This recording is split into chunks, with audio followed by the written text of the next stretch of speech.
everyone, welcome back to Classic Prattle episode 2. We've after our first attempt, a couple of weeks ago now, Simon, was it? We were extremely good, Mark. I thought we were fabulous. I was pretty happy with the outcome too. Look, the uptake. I made me laugh. And you know what? That's the most important thing. So we've had some great feedback from listeners. Your mum. Mum. In all honesty, we actually had more viewers on YouTube than we did on iTunes or Spotify or Google Podcasts or anywhere you get your podcasts. So please check us out on wherever you get your podcast from. This evening, Simon and I are going to talk about what we've been up to in the last couple of weeks. Got some ideas on some classic cars in the market for certain price points. But anyway, let's go forward from there. So Simon, I'm looking in the background of your garage. Tell me what's going on there. Welcome to my magnificent garage. Starting over here on the hard left, this magnificent object here is a 1968 Yamaha DT1.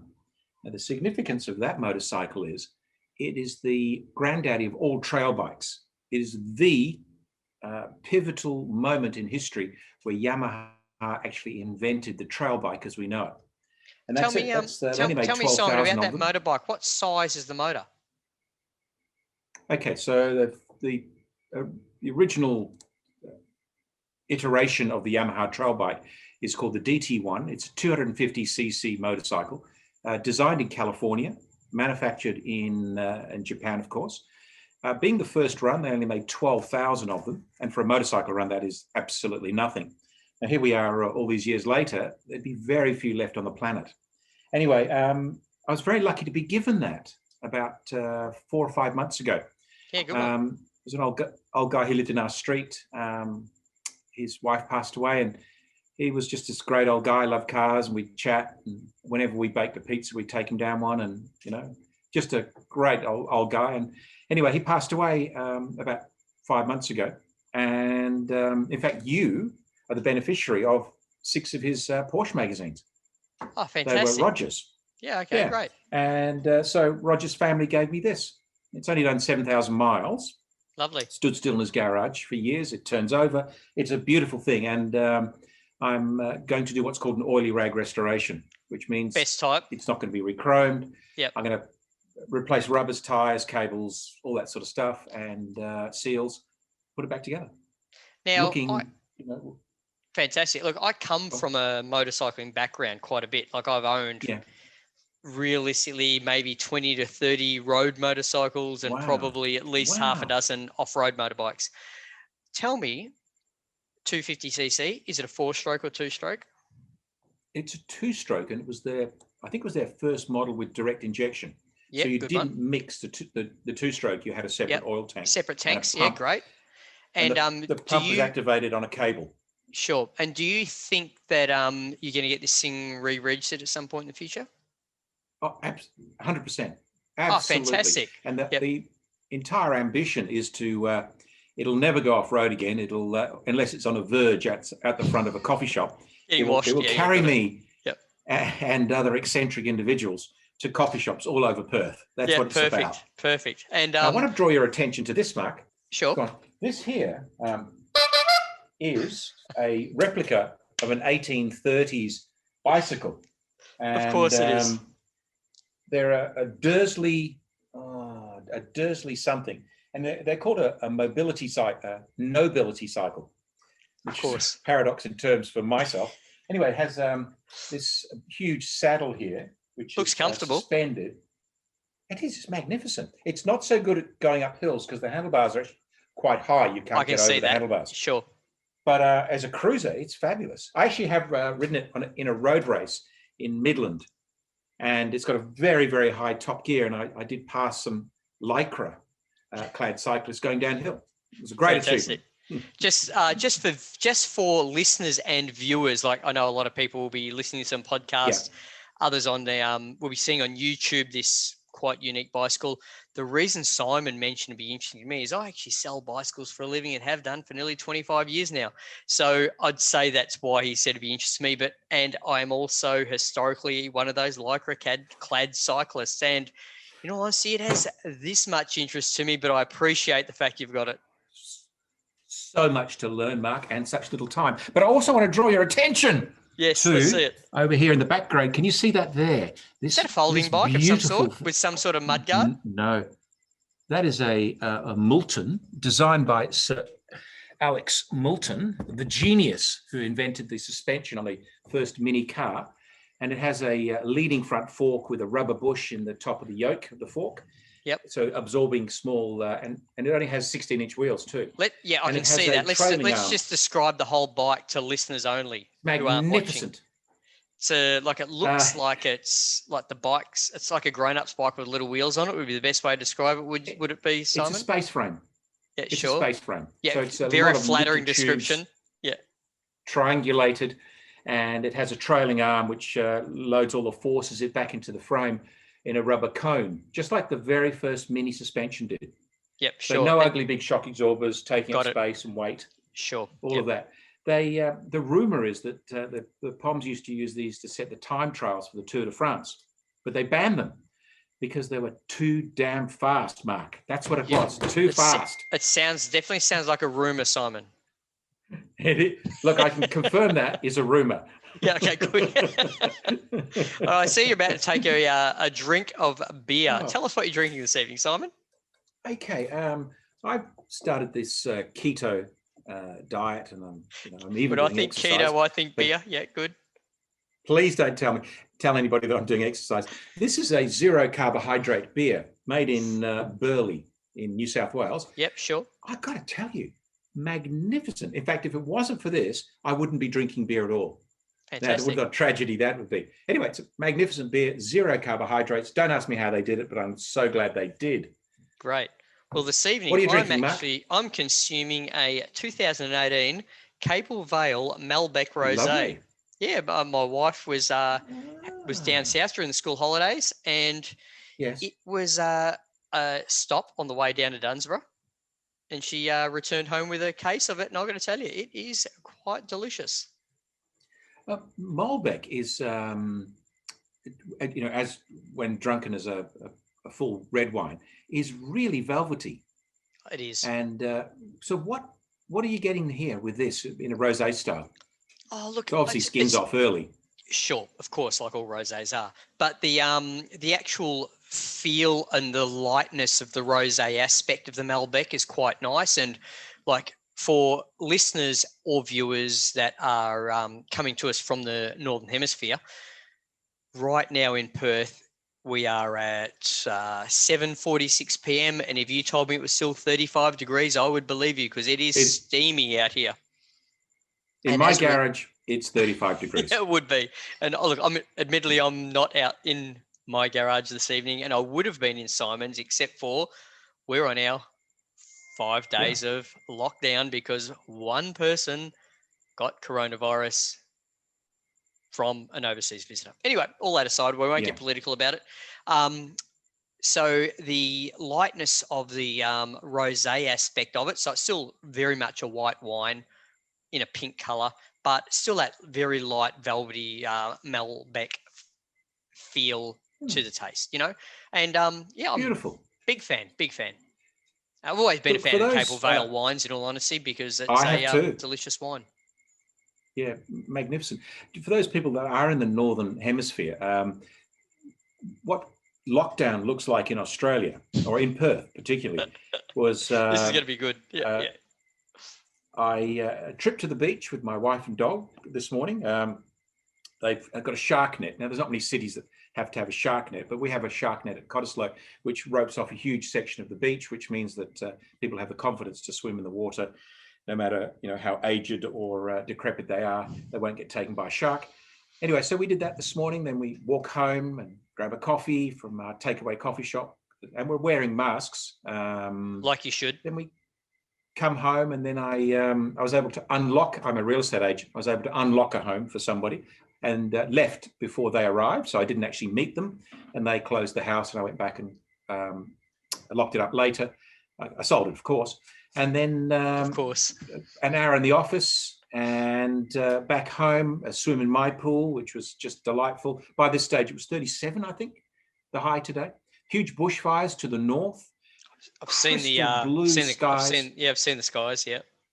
Yeah, particularly the oceans. There's no swell at the moment, and I'm a surfer. I pray for swell, but there's no swell. So it's like a mill pond with this beautiful sky, and it's not a bad place to be in lockdown, is what I'm communicating to those poor individuals in the northern hemisphere. Yep, yeah. And look, to give you guys some perspective, the 35 degrees I mentioned earlier, I just had a quick look, is 95 Fahrenheit for you US listeners. We're not trying to make you jealous about what we've got going on, but life in Perth is pretty good. Now, on another note, let's move forward. What have you been up to since our last podcast, Simon? Let's talk classic cars, what we're actually here for. Well, I mentioned last week or last podcast that to you that I'd bought a Lotus XL in the United Kingdom, and I'm having that car's now at Lotus Bits, which is a parts distributor and supplier of Lotus Bits in the UK, and they're fitting Gen V fuel injection system to it, which is interesting. So Gen V is in generation 5. Is that what that means?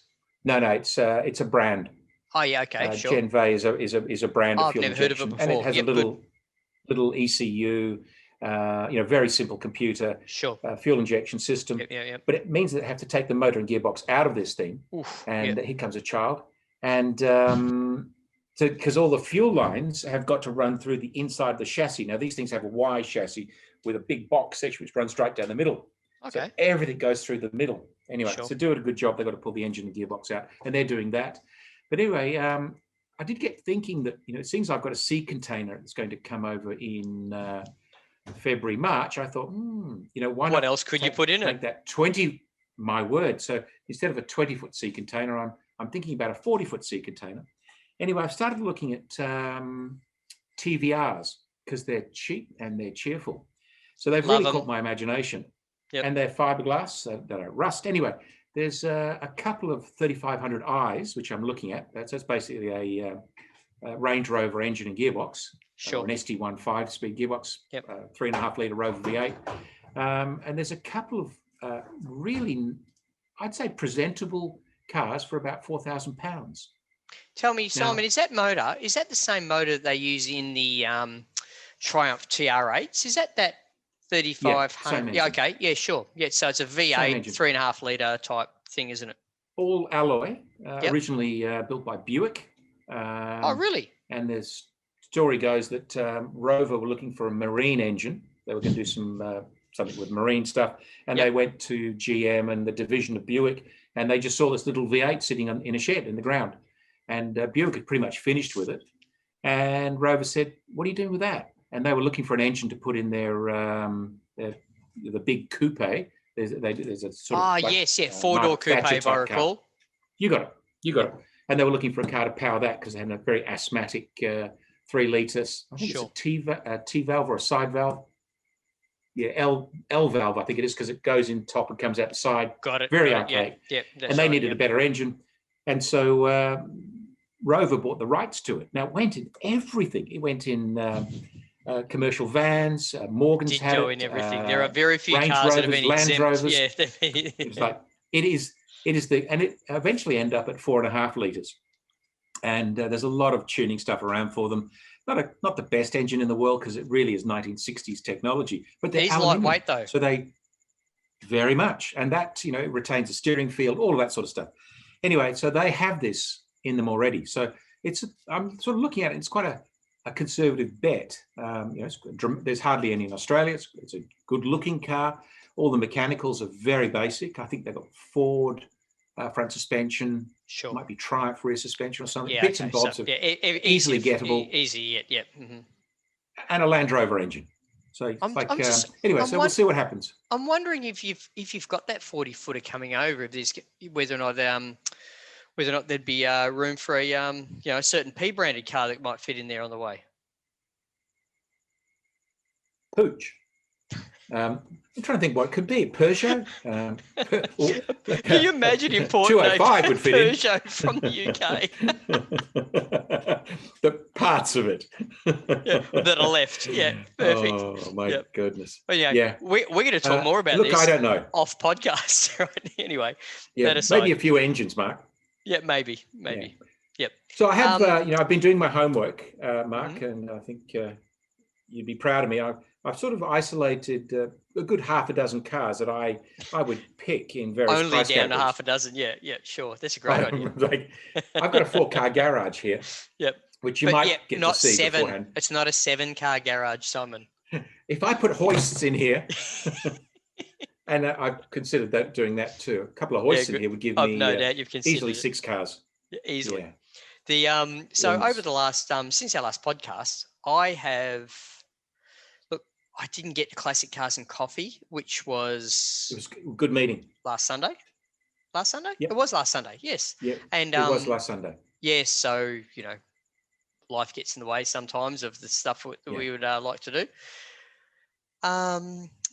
As part of my YouTube channel, I have been doing some interesting filming. I did a really fascinating video of filming somebody photographing my car, which photography is very different to video. So you get different light, different concepts of angles and things like this. In all honesty, after watching it, I really get an appreciation of how lazy us video guys are, because we just capture everything. And in photography, you capture that one moment. So it's for me, it was very fascinating. That was down at Perry Lake. So I've actually released that video. It was a great experience for me. And I use a young photographer a young photographer that helps me out to do my thumbnails. And he's also trying to get better at photography in general for automotive. And he's only 18 years old. So I picked him up. We went to Perry Lakes, took the shots, golden hour, in the last couple of hours of the day. And I was really happy. And his photography is just, honestly, it's world class. And the reason we did the photography, it's going to be used in a magazine article over East of my car and a bit of its history of the car. So that was a bit of an exciting time. And it was more of a vlog style video, me just saying, hey, this is what I'm doing, Also on Friday, just gone, Porsche Centre Perth gave me a 992, latest and greatest Carrera S to drive, which in all honesty would probably be a future classic. Our kids will talk about, 992, the same way that, our generation talk about 911, early 911s. But as an experience to drive the latest and greatest and what Porsche create, I'm in one of those fortunate positions where, due to my channel, I get the opportunity to drive pretty much most Porsches at some point or another, and they really have lifted the bar significantly compared to the jump of the previous generation to the one that was just superseded. So the 8th generation Porsche. Is this the second series of the 4-cylinder turbo cars? No, this is what it is. No, a Carrera. And this 992 is a Carrera, so it's a 911 generation. So it's the 8th generation 911s. It's 6-cylinder, 3-liter twin turbo as base model. Then there's the Carrera. So it's a 444 horsepower, 391 foot-pound of torque. The only reason I know this is because I did a video just a couple of nights ago. The 0 to 100 with the sports chrono, which this one had 3.5 seconds. Which is just mind-numbingly fast. And look, the numbers are so exorbitant now that it's hard to even grasp. Like any car that's under 5 seconds, as far as I'm concerned, is dangerous on the road. Agreed. And you get a 6 or 7 second car that's involving, regardless of brand, it's a fun car to drive on the road. Like, it is a cracker, Once you're getting under 5, you're getting into some serious, serious performance numbers. Yeah. Questionable use for me, but the 911 has gone from this lightweight, nimble sports car into a Grand Tourer. There's no question about it. Like, they got 4 seats, realistically 2 seats with a lot of luggage space. Unless you got a child, which is, that's the justification for dads to buy cars. That's why they've got those token back seats in a 911. Yeah. But overall, they are beautiful cars. The suspension's supple but flat around corners. They've achieved the best part of GT perfection is the only way to describe it. From what I experienced on driving this car. would I buy one that's $350,000, Simon? You know, and to both of us, that's a lot of money, you know, and A lot of bread. it is a lot of money, you know, but you know, the brand has a reputation. You go and buy the previous model, it's only, you know, 12 or 18 months old. Mate, the thing hasn't dropped 10% in market value. So Yeah. it's not like it's a bad investment with regards to sports car. You go buy a McLaren and sell it after 18 months and let me know how you go. Or you go and buy a Lambo and sell it after 18 months, how you go. You know, so as a product, it's astounding at every metric that you can measure it at. In all honesty, though, because it's a PDK, it wasn't a manual gearbox, which is available coming forward, you know, in the next 6 months or so. But as a PDK, which is a flappy pedal thing, and don't get me wrong, it's an excellent flappy pedal thing. It's not emotional. It's clinical. It's probably too good for most, you know, but, you know, if you want a car that does everything, mate, you drive the thing at 45 k's an hour and you got a smile on your face. Yeah. I can't remember which journalist it was, but he was talking about the flat six, you know, the original air-cooled flat six. And then the Tiptronic came in the 964. I think that was the model that the Tiptronic came out. It was the 964, yep. Mm-hmm. And then the journalist said, I can't think who it was, said anything that separates you from one of the greatest engines ever made is a nuisance. And so, you know, he's just comparing the 5 or 6 speed gearbox to the Tiptronic. Now, Tiptronic's actually a mighty gearbox, and I think the Tiptronic's gearbox was launched at Le Mans for race car use. But actually, if that's the case, I'm unaware that that's the case. But yeah, I wouldn't doubt it. But look, in all reality, anything that gets between you and that magnificent flat six is a bloody nuisance.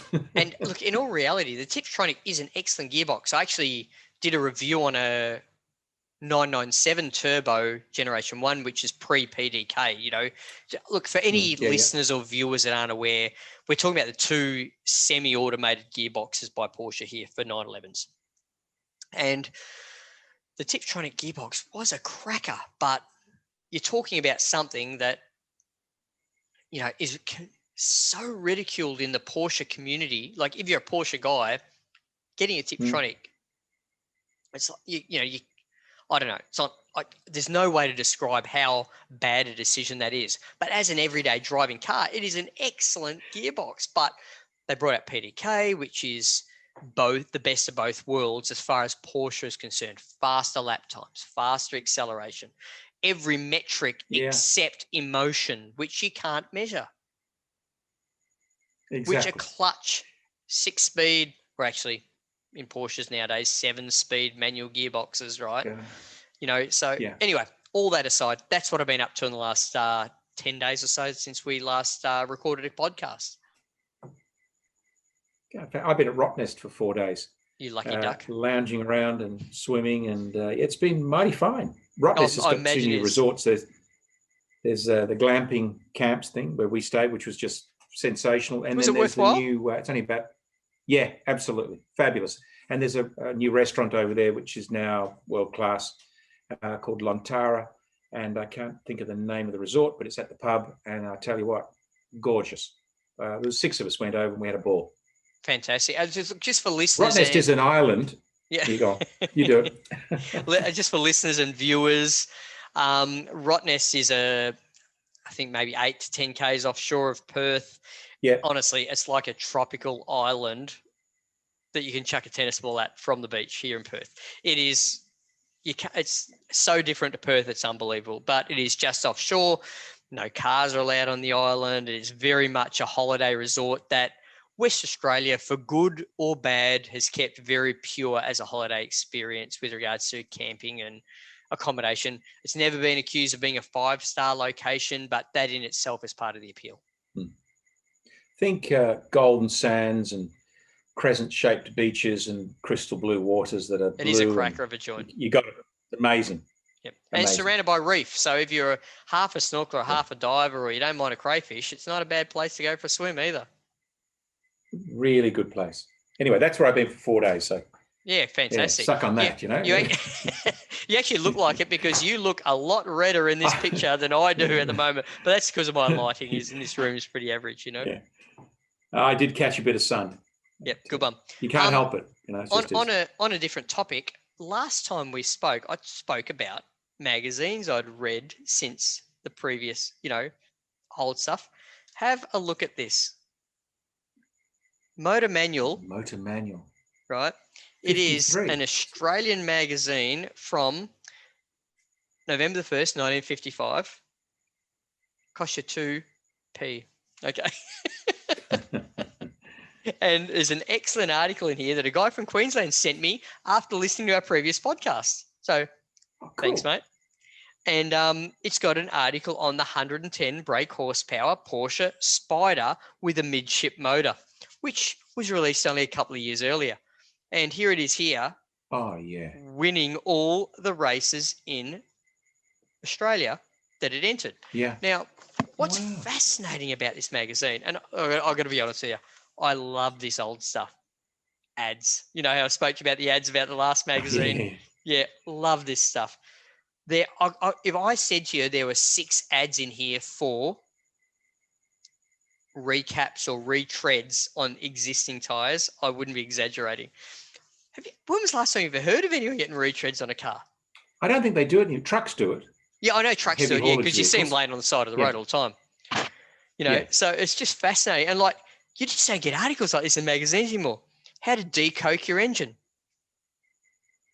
Right. Right. Yeah, do it yourself at home after reading this magazine article, please do, right? And how to, can you please just regrind your valves?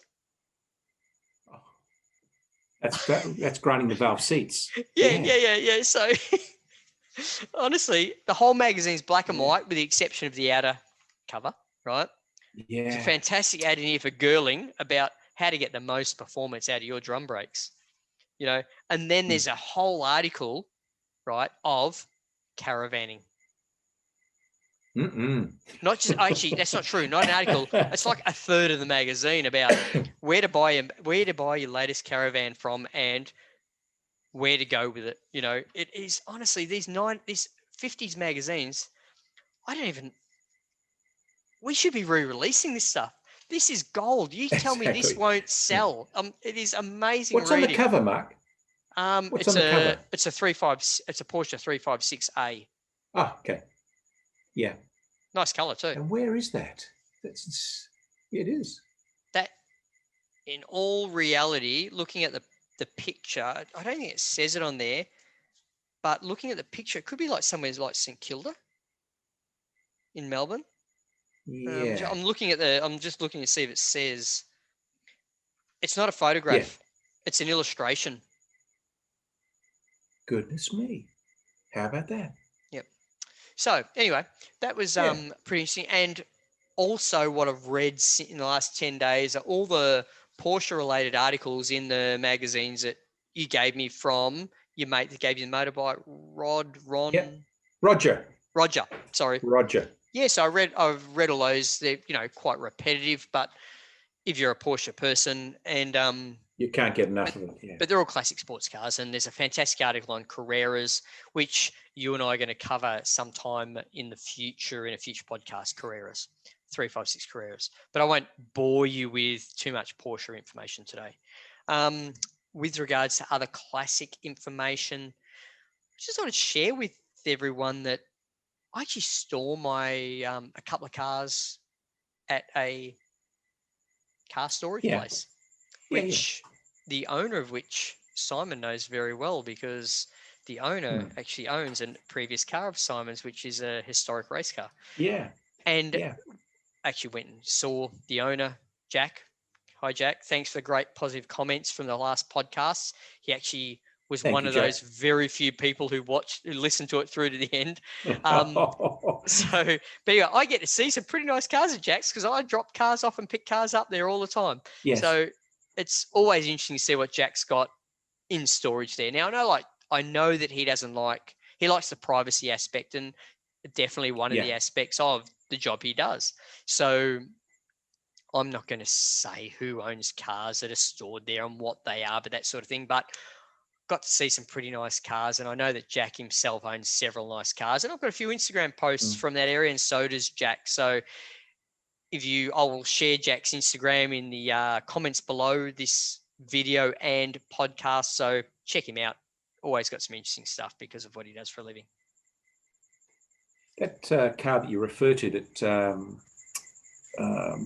I instigated the restoration of was called the White Mouse. It was I think it was 1927 Ford 10 Special in Monoposto that I commissioned a chap called Bob Pinkerton. It was basically checkbook restoration, and we started with 2 chassis rails and a nose cone that we found in a field and realised what it was. And this car actually raced in the 1939 Australian Grand Prix.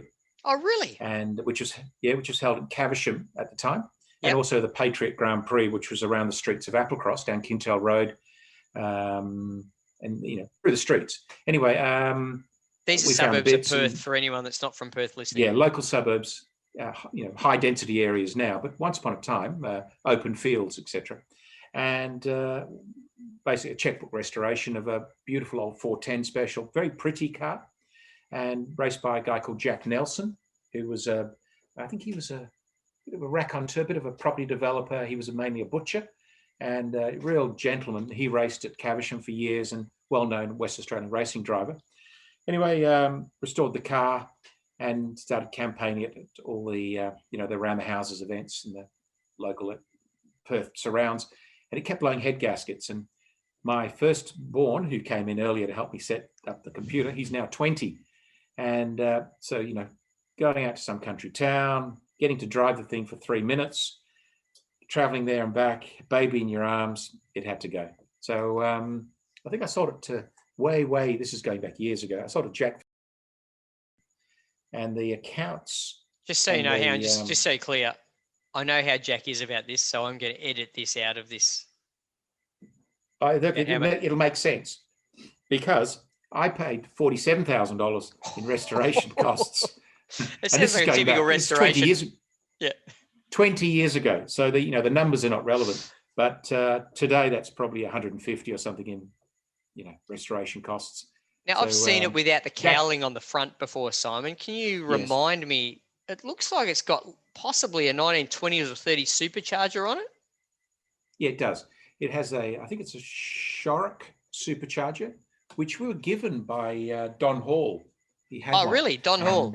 Yeah, the old legend who used to run Don Hall Speed Shop. Sure. And he also had a brand new steering box for a Ford Prefect.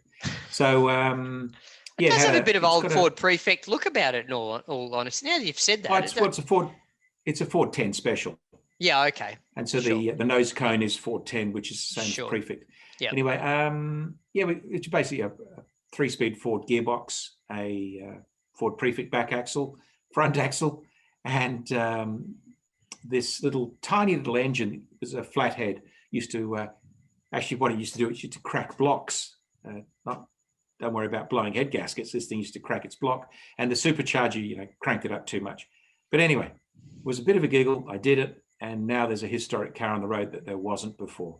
I'm very grateful for you doing it too. In all honesty, if other people haven't told you, I love seeing the car out and about. And it's a good looking. It's a great looking car. And look, to give you an idea on how invested in this Jack is, he actually has a number plate on his daily driver called Mouse. I sold him that number plate. Oh, did you really? So there you go. Yeah. Fantastic. I've got a few. I like number plates. Yeah. Mate, I'm sure you've seen the number plate of my car. I do too. So the now, can you with moving forward on the podcast today, I would like to talk about what we were originally going to talk about in this podcast, and that was cars bought at a price point. Now, I've had a look at this just for listeners and viewers. We decided that we would look at 2 price points. They were $20,000 Australian and $50,000 Australian. You do the currency conversions if you live elsewhere in the world. And we're going to talk about cars that we know are currently available in the open market that could be purchased and used here in Perth, Western Australia. Now, to give you some perspective, as a loose guide on import and import duties, GST, which is our import tax duties, etc. The US dollar figure is approximately half of what it'll cost us to get the thing running on the road. So if we're looking at cars that are available for sale in the US and we can drive them here in Australia, particularly over 25 years old, as left-hand drive cars, it's no problem at all. I drive a left-hand drive 356 regularly. And with the UK cars, you work out your currency conversion in relation to US to give you some perspective on the cars we're talking about and the price points we're talking about. But I'll let you know now, I've looked at cars that are currently only available for sale in Australia. So I know there's plenty on the market in the UK and US and Europe, etc. But I thought I'd just look in Australia available cars myself. I didn't give that stipulation to Simon when we spoke about it. Yeah. Simon? I'm hard to control anyway, but go on. Do you want me to start, or would you like to start on what you've got on your list? I'll throw it out there. There's a couple which have probably below the $20,000 threshold. Yep, sure. Two cars that I really dig, and I've noticed they've started to there's more energy around them than previously. Fiat X19s, fabulous, great cars, beautiful driving cars. And all three of them that are left on the road unrusted are fantastic cars. Now, I used to think the same, and I did a bit of digging. There's a Kermit Green one in Perth that the chap restored. Now, by the time that they had they'd started building the X19s, that whole rust story was no more Russian steel. That's all gone, and they were very nicely engineered for such a small car. They won the impact safety thing for all cars for that period. Like, it was one of the safest cars you could have a crash in. And they don't rust. They've got three beautiful box sections. They do. Both the two sills, and then this box section down the middle. Down the guts, now, because it's a small car, it's inherently strong. So you've got a terrific platform to basically build a beautifully handling car, because they're so rigid. You can get a lot more horsepower out of the engines now. There's cross-flow cylinder heads and all sorts of Abarth bits, which I think it was Jerry, the guy that brings along the 1-2 Classic Cars and Coffee. I'm tipping them. I think there's going to be a lot of energy and interest around those as entry-level cars. And I'll throw it out there, MGBs. Now, they've lived in the doldrums for a long time.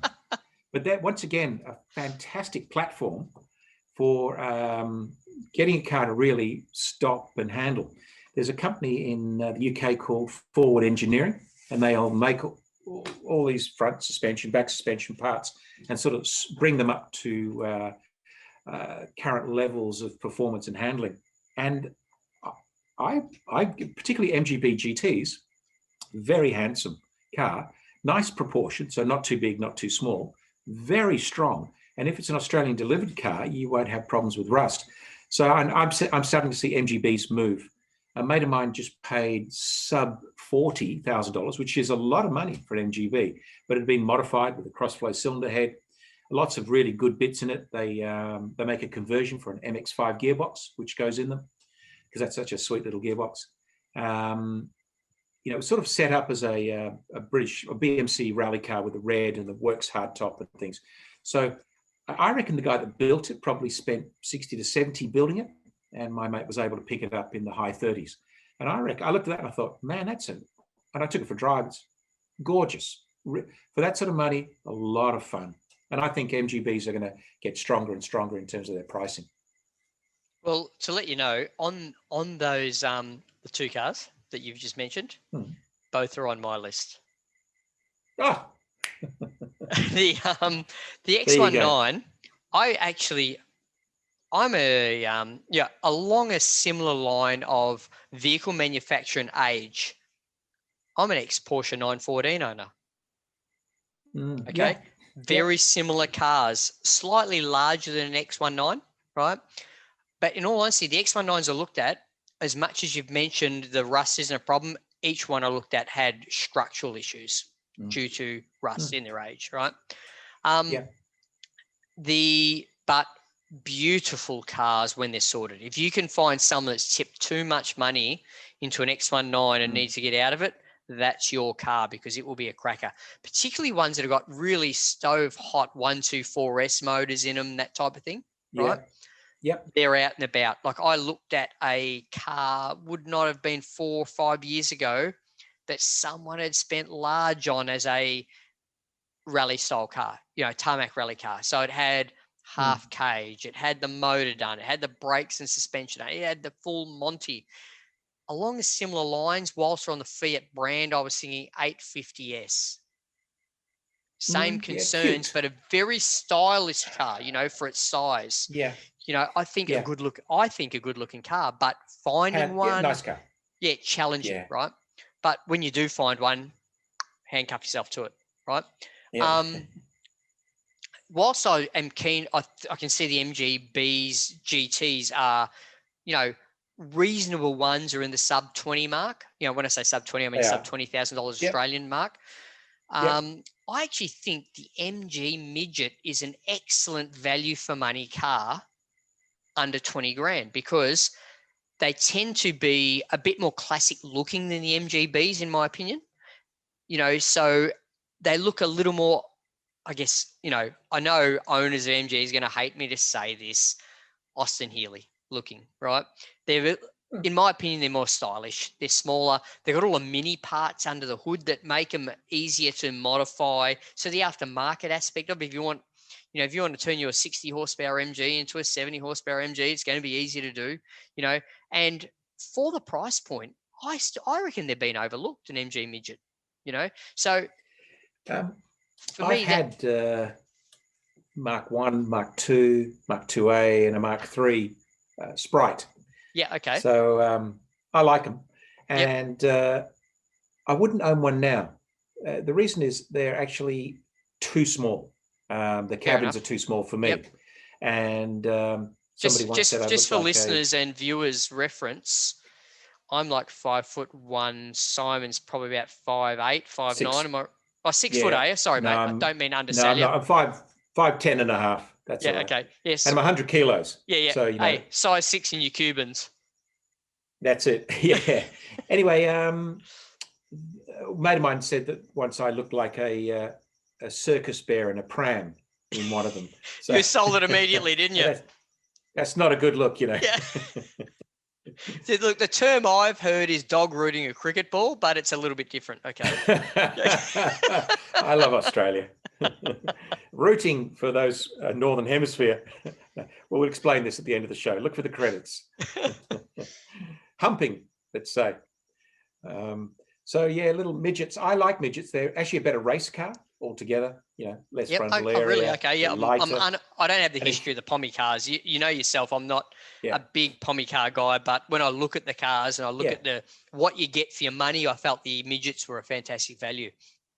The other car that I think's undervalued at the moment, that I think if you get into, you're not only going to do okay and like not rip money, but you're probably going to go ahead on your money, and that's hard to do in any classic car. Let's face it, right? Yes.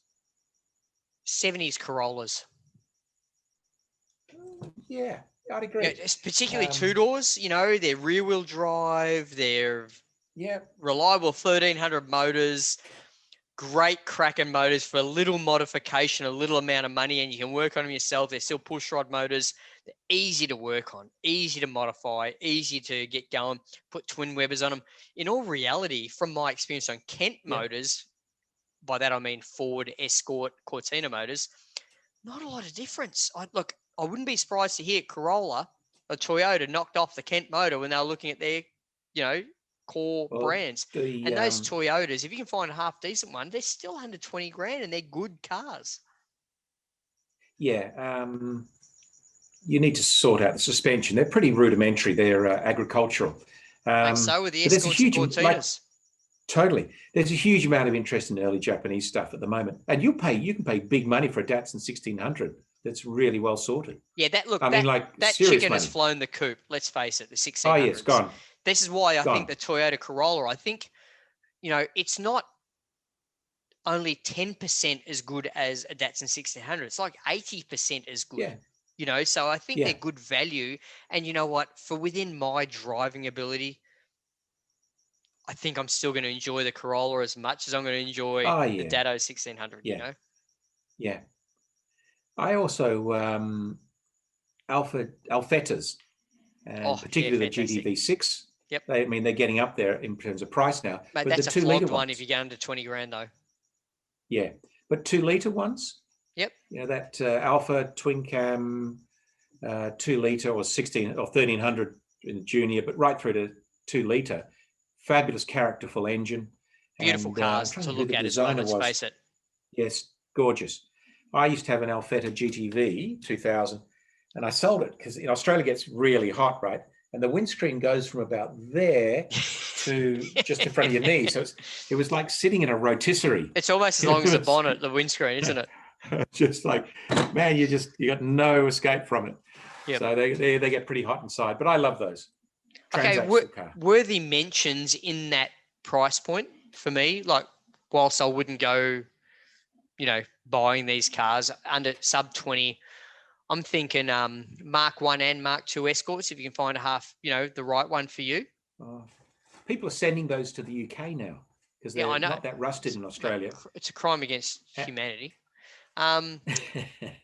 If you might even get a ratty 2 litre for that money, you know, but depending on what your motivation is to get for an outcome. E30 BMWs, obviously not M3s, but, 3 Series Beamers in E30, you can get sub 20 still in Australia. 124, 127 and 128 Fiats. Okay.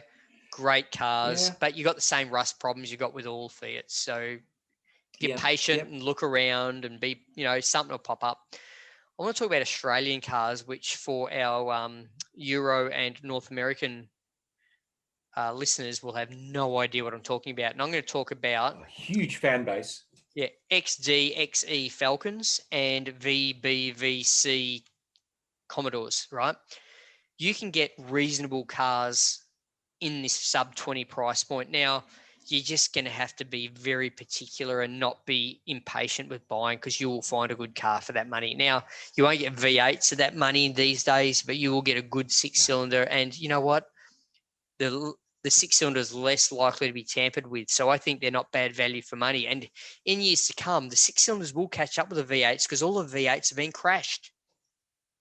So I think that if you're patient and you've got a 12-month timeline, I'm going to look for one.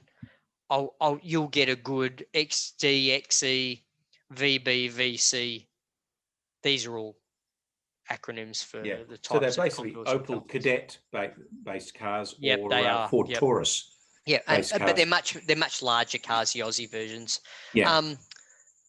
You can get unbelievably good Beetles for sub 20, Volkswagen Beetles, right? Yeah. But few cars have as much character for the money.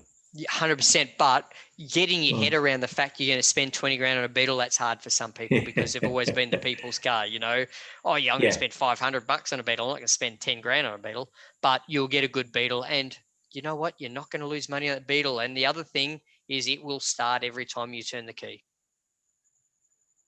Tell me, you were speaking earlier about the 914 Porsche. Did they have a Beetle floor plan? No. Completely unique engine, right? Oh, sorry, chassis that was made as a conglomerate between Volkswagen and Porsche. And in Europe, they'll market it as Volkswagen. In US, they'll market it as Porsche.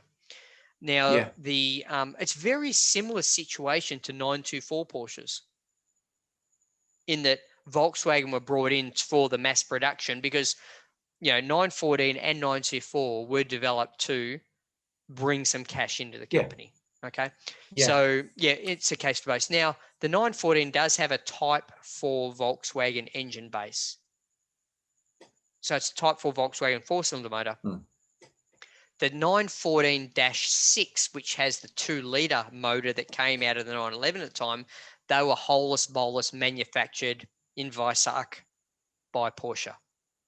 But, when I say holus bolus, the chassis was manufactured at Wolfsburg, where the Volkswagens were built, shipped to Porsche, then assembled at Porsche, and then the motors went in, et cetera, right? But the 4-cylinder ones were manufactured as a conglomerate to comply with COVID. The manufacturers were, the manufacturing processes were to comply with Porsche's requirements. So that's what the 914 was. The other car I've got in here, I saw two, and this is going to hit your heart spot tight. Go after on. If your heart's still there after COVID, is 242 GTs. I saw two of them under 20 grand. Volvos. I love them. Oh, who doesn't? Mate, they're great looking cars. There's a lot of movement. Yeah, the brick. There's a lot of movement in rear-wheel drive Volvos at the moment. The old Amazon, which is the 122, they have nearly doubled in the last 10 years in value. Station wagons through the roof. 2-doors are expensive. And then the 142, I've just sold my 142, which was a very pretty car. And then the 240, which they made 3 million of, which is a huge model run for a company like Volvo. And no one ever repaired. They crushed them. No, they just kept on going. Yeah. Not unusual for one to have done 500,000 kilometres. Quite common. And the bulk of them that are on the market have done 200 plus. Yep. I used to deride them because it was such a, in their day, such a conservative looking car. And I was, a young man. I thought they were just the most boring things. And then by accident, I drove one. They drive brilliant. They drive better than they have a right to. They drive so well. So rear-wheel drive Volvos, they also give, because of the shape, there's so much interior room in them for what is not essentially a very big car on the outside. They're a bit like a TARDIS. They got rack and pinion steering, 4-wheel disc brakes, independent suspension. It just goes on. And they made a 4 and a 5-speed gearbox. One of them had electronic overdrive on the top 2 gears. Alloy cylinder head, cross flow, fuel injected, but all wrapped up in a very, very conservative package. Now, here's the thing that not many people know, because most people would deride Volvo owners and drivers. I've got a sticker somewhere that says, "You wish you were a bloody Volvo driver." Anyway, the thing that people forget, I think it was Phil Francevic won the Australian Touring Car Championship in a turbo 240 Volvo. And, Dick Johnson and Peter Brock and all those guys, in the first couple of races, they used to call them the mobile chicane. But anyway, the Australian mechanics figured out how to turn up that turbo, and it beat all the Commodores, all the V8 Falcons, and won the 1985 Australian Touring Car Championship. What a great story. True underdog story. Now, there's one of those cars is still in Australia. I saw it at Phillip Island last year, and man, did it sound awesome. So the turbos are turned way up, and that's the beginning of that whole turbo technology, which went into the Ford Sierras, etc. And then you've got Godzilla, the big Nissans. But yeah, it all started. I think Volvo one of the first people to strap a turbocharger to their sedans. Yeah, it was Robbie Frankovic. Francevic, yep. Yep, and yep. So yeah, he's Kiwi. So the start of all the Kiwi drivers that came to Australia to teach us all how to drive. That's right, in their Volvos. But interestingly, it was an Auckland-based team, and they then sold the team to Volvo Australia. I didn't know that. Yeah. So it was actually 86, not 85. So was it? Yeah, so amazing motor car, overall. And look, I tell you what, if you ever need to experience turbo lag, there's nothing like a 1980s turbocharged car. That's right. Yeah. Regardless of brand. And they've sort of all those old square Volvos. Yep. Yeah, you said it. They've all sat around the $1,000 mark. But good 240s, where the GTs are not. GTs are be hitting 25, 30 grand shortly. Yeah, so look, at the moment, there's two 242 GTs for sale in Australia. I'd buy one. I love them. Now, let's talk about the big dollar price points, 50 grand. Now, look, $50,000 to give viewers and listeners around the world some perspective is about the average wage in Australia, there and abouts. So per year, per annum. So, okay, so we're talking about a year's wages to spend on a classic car for the average Australian. Now, not many people would spend a year's wages on a classic car. People tend to be more affluent, and it's often their second or third car that they would have. But I specifically picked 50 because I know 50 is close to the Australian average wage.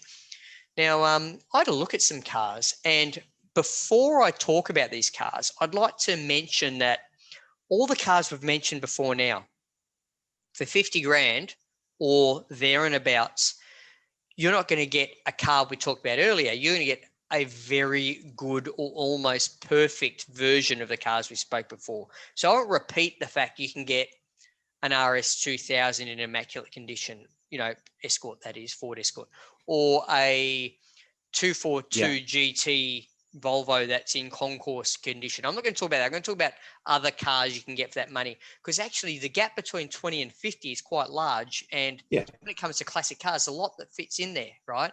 But I'm going to talk about cars that are closer to the 50 grand mark than the 20 grand mark in my choices when I spoke about these cars. So Simon, what did you think for 50 grand? What would you spend 50 grand on? I would slap my money down. Yep. I would slap my money down happily on an MG RV8. Very low production run. I think a couple of thousand they made. Most of them went to Japan. 3.9 litre V8. A lot of them being back imported into Australia and the UK from Japan.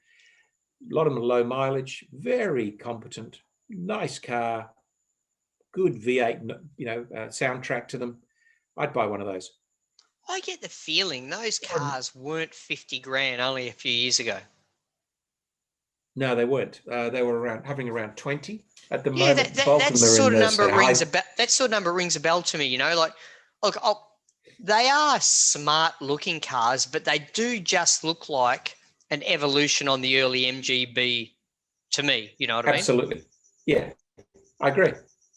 Now, that's not to say they're an ugly looking car. Look, I've only ever seen probably 3 of them in real life, right?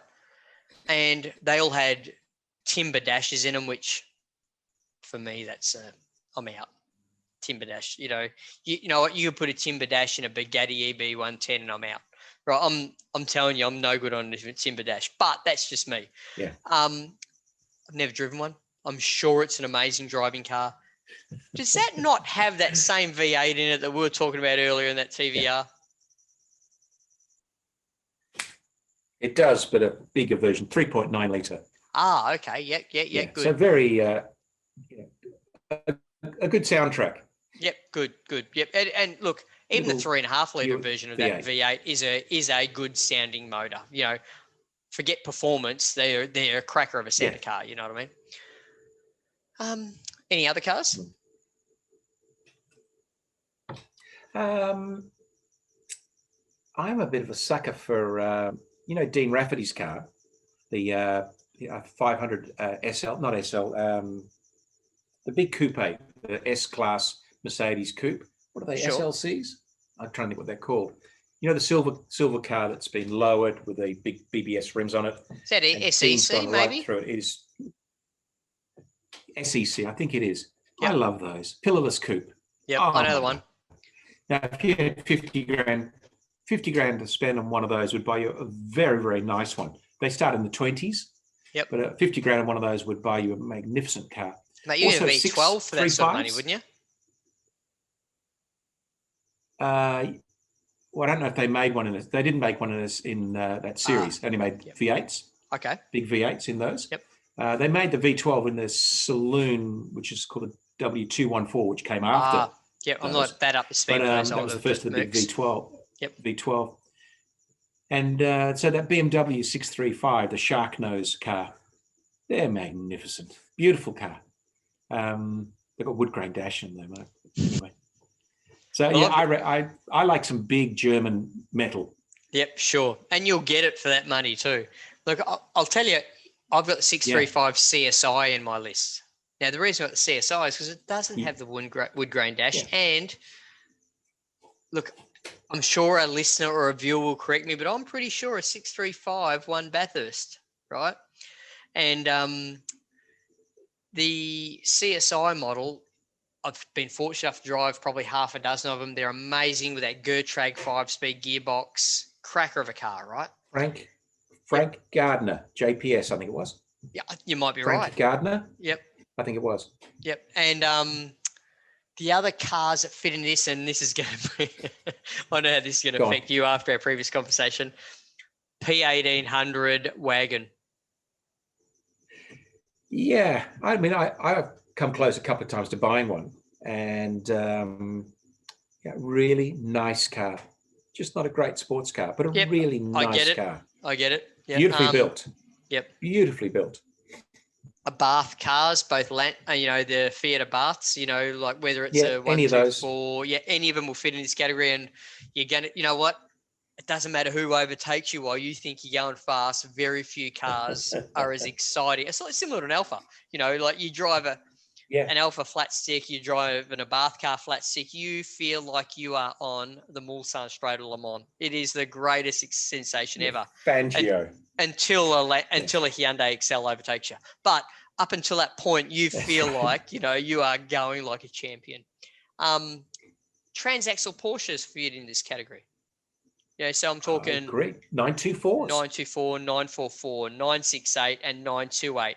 Manual 928 will fit into sub 50 grand. And if you can find one, just handcuff yourself to it. It's going to have 1,000 electrical problems. It's going to have oil leaks. It's going to have all those problems. And, but rewarding driving car. The things were designed to belt across continents at 170 mile an hour all day, every day. They are beautiful driving cars. 968s and 944s, amazingly balanced cars. I can't even recommend them enough. And if you know what, you're getting a turbo territory by 50 as well in the 944s.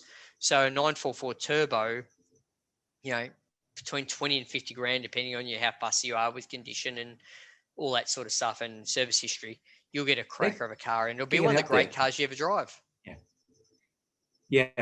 The turbo, particularly Series 2 or turbo 944s are getting up there now.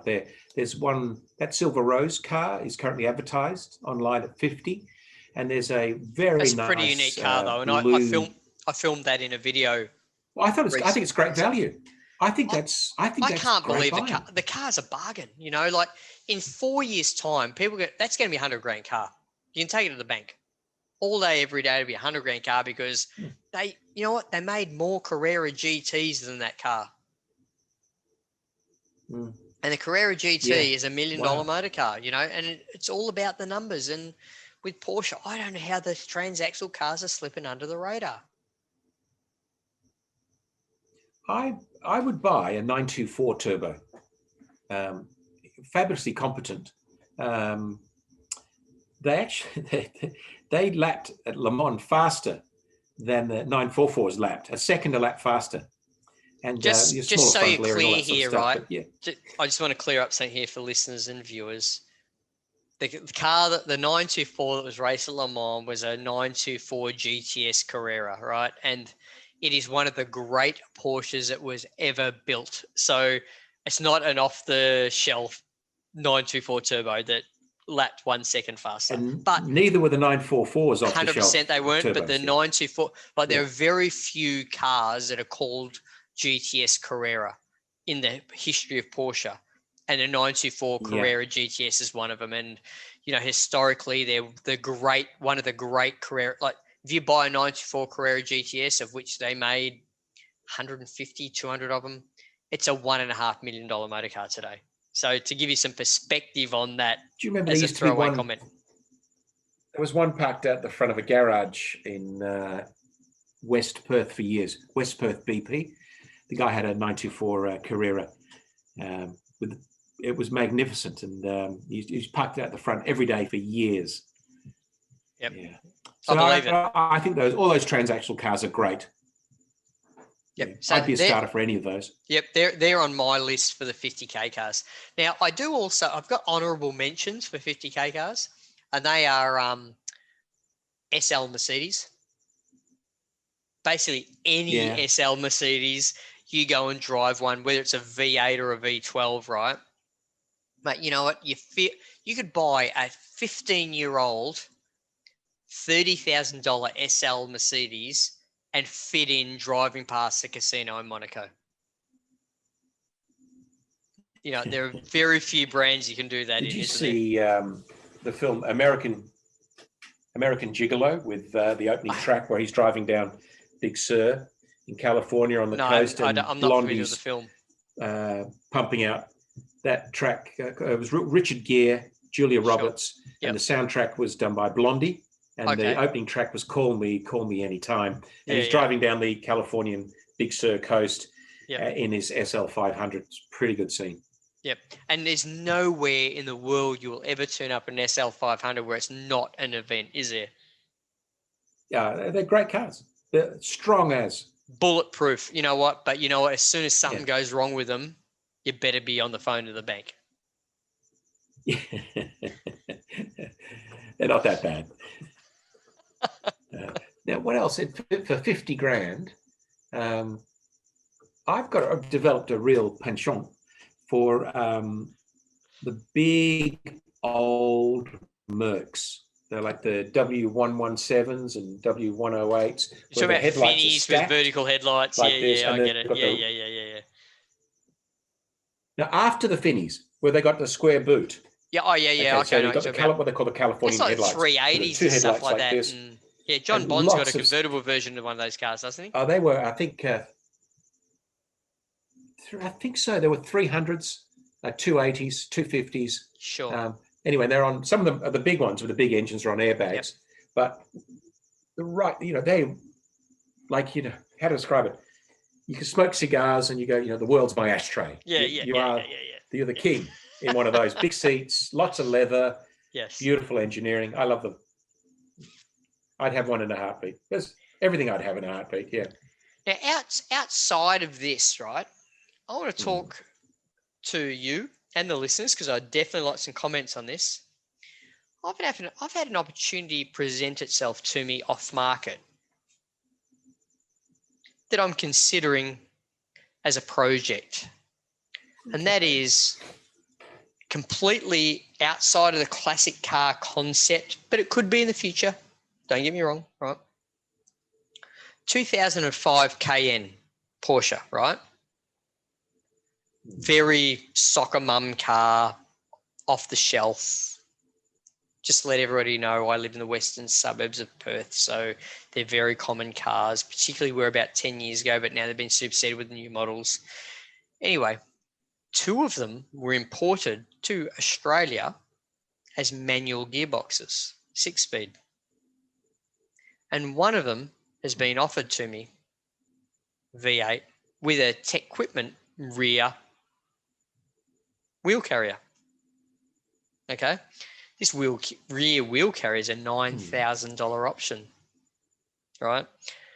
I've had the opportunity to buy this car, and I'm thinking about buying it to make it a project car as a fully off-road Trans-Siberian lifted suspension, because it's also been factory spec'd without the air suspension. It's got steel suspension and a center locking diff. Now, this car's one owner, full history of servicing from Challingworth. It's actually a regional car, gets shipped down each year for servicing to Challingworth, and then when I say Challingworth for other listeners, that's the Porsche Centre in Perth. There's only one of them.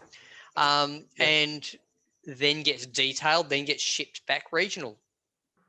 Car's done 113,000 kilometres. Wow. In 16 years. Gosh. And that amazing. So I've had this opportunity, and I'm half thinking about it and buying it, like I said, to jack it up and make it a complete, roof rack. What colour is it? Oh, silver. What other colour do they come in? Well, white. Because if it was, it'd make a great Rothmans. Don't worry, I've thought about the Martini car. You know what? Regardless of colour, that was the colourway that I was thinking. You know, the Paris Dakar from the early 2000s. Yes. So yeah, I'm thinking about doing it as a project. What do you think, Simon? Firstly, as a model, no. As a model, I can't see the rationale for owning, that there'll be desire for them. However, yep, there's just because there's quite billions of them made. Yep.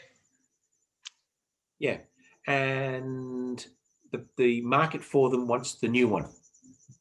Everybody who's going to buy a Macan or a Cayenne, that's an excellent point. Yep. They want the latest. And the reason is they're using OPM, and that's other people's money. And they're usually company directors, and those people. A lot of those cars are bought with OPM, other people's money. Yep. So I wouldn't, as an interesting car with those sort of kilometers on it and that type of history, I'd probably buy it and be down. Novelty value, whether it goes up or down. I would have thought something like that. The market, it's an interesting car, undoubtedly, but the market for it is minuscule. And I would have thought it was just a bunch of Porsche nuts like you guys. So I would have thought something in the mid to low 30s would probably have stopped it. But I don't know. This is just gut. Well, to give you an idea, look, I don't want to divulge too much financially, right? But we're talking high teens, low 20s. That's and by the way, see, I look at things like that and I go, well, so what's your risk envelope? Well, so you sell it in 2 years' time and you lost $5,000, so what? It's not the end of the world. Yeah, but and if you had a lot of fun. It's true. Like in all reality, I'm thinking about tipping about $5,000 to $6,000 into it by lifting it, putting the big Trans-Siberian wheels in it, rally, I want to put Oz Racing rally wheels on the thing and mud flaps and a roof rack and lights and, like you said, the Rothman's livery and stuff like that, As long as you don't have to go backwards and start rebuilding it and then doing all that stuff. Oh, look, if I go down this path, that can be someone else's problem if they ever buy it. Yeah. Wouldn't have been my pick, but I think it's quite interesting, particularly the manual. Yes, the manual part, like the fact there's two of them in Australia is pretty attractive, What did that gearbox also come in? Or was it unique to the Cayenne? No. That gearbox look, the internals of the gearbox, right, are the same as a 997 6-speed, right? But the gearbox in a Cayenne has an integrated transfer case. So whilst the cogs are the same, the actual gearbox itself. Yeah. Now, the things that make me absolutely panic about the whole thing is the clutch. Like manual Cayenne, they've probably pardon? Is the clutch where in the transaxle, or is it? No. It's got a center locking diff, so it's got a transfer case in the gearbox right up. Case. Yeah. Okay. So as a result, the clutch is right there, under your gear shifter essentially. But the fact that how many manual Cayennes have ever been built. It wouldn't be 1,000, would it? You know what I mean? Like when you look at the market, you're rolling the dice. 100%. Is it a $5,000 gear clutch replacement? It could very well be, even if I do it myself, couldn't it? It could easily be that. Yeah, without even flinching. If you took it at the Porsche Center, you'd faint, wouldn't you? So there's a few aspects of this. Yeah. Like that. And look, don't get me wrong, that's a lot of money to me. I sell bicycles, not real estate, Simon. Yeah. And you sell your bicycles. And as a result, that whole part of it scares me a little bit, but I've got a lot of confidence and trust in the seller. I've had a good conversation with him. I reckon that's everything. If the story is good with any car, then I'll go down that path. If there's no story, sometimes I'll still go down the path if the money's right. Yep. But if the story's not right, don't go near it. No matter what the price. It's just too much pain. Fair enough. Yeah. So anyway, that's And, my so if car buying story this week that I may or may not pursue. Well, I tell you, the auction for one of these TVRs is coming up this Friday, and I've just got to do an MOT search on it. By this time next week, we might have 2 plastic English bunkies in a container coming across. Hey, listen, it's a 40-footer. You know what fits above them, don't you? Bicycles. No, another car. They have to build a cage, don't you, a frame? Yeah, but they do that when they load the thing, Simon. Very low. Might be able to get 4 cars in there. Easily. Oh, this is really getting off the rails. No, look, but in all seriousness, and listeners as well, especially if you're in the UK, let me know if you think there's anything I should be putting in that container without getting slugged too hard on freight, because Simon's going to cop it on his TVR and his Lotus. What else? Every time I go to Classic Cars and Coffee, walk up and down the rows, have a chat to everybody, and I always discover something. I kind of go, I could go one of those, and I previously had not felt that way, And what more and more, it's early Japanese stuff. This time? Okay, I think they're one of the most beautiful cars ever made. That's a Series 3 RX-7. Yep, I'm a sympathiser. The swoopy one. I know the that one. Looks like a jelly mold. Yeah, they're like this sort of flowing They fluid cost a fortune, Simon. Do they? They're gold-plated. I want one. I actually reckon the Series 3 aren't bad. The 944-looking ones. Yeah. Yeah, I think they're undervalued at the moment in the marketplace. But a little wedgy. Look, RX-7s are just expensive in general nowadays, Isn't it interesting? They were like $2,000, just like rubbish. They were throwaway cars. Yep. Anyway. Yeah. I think that's enough for tonight. Thank you. Yep. Next time I'm going to give you a tour of my garage, and you can see my surfboards, my lawnmower. Anyone that's watching and not listening, just from the background, there's a lot of gym equipment here that looks like it's not. Is that a fridge? My beer fridge. Yeah, that's my beer fridge. Good one. That's where I get my beer, Mark. Or it just magically appears in there, doesn't it? In here. How are you gonna fit 6 cars in here? That's it. I can't wait to see that bit. Well, I've got a bit of storage at work, and I'm very lucky that those days are numbered, my friend. We have lots of parking bays. They are indeed numbered. Yep. Anyway, it's been great fun, Mark. Okay, so thanks everyone for listening. Take care, buddy. Watching. Hang on, before you go, Simon, I'm just going to let everyone know that they can see and hear. They can see us on YouTube, hear us on iTunes, Google Podcasts, and Spotify. So thank you very much, everyone, for listening and watching. Any comments, reviews are welcome. Any feedback, please let us know below. No doubt from the crapping on we've been doing, there's going to be plenty of stuff that we have not been saying that is correct. So let us know. Give us a thumbs up if you enjoyed it. I really look forward to hearing from you all. Thanks very much for your time tonight, Simon. We will do this again in another 7 to 10 days. Gorgeous. Take care. Take care, everyone. Lots of love to everybody. Bye-bye.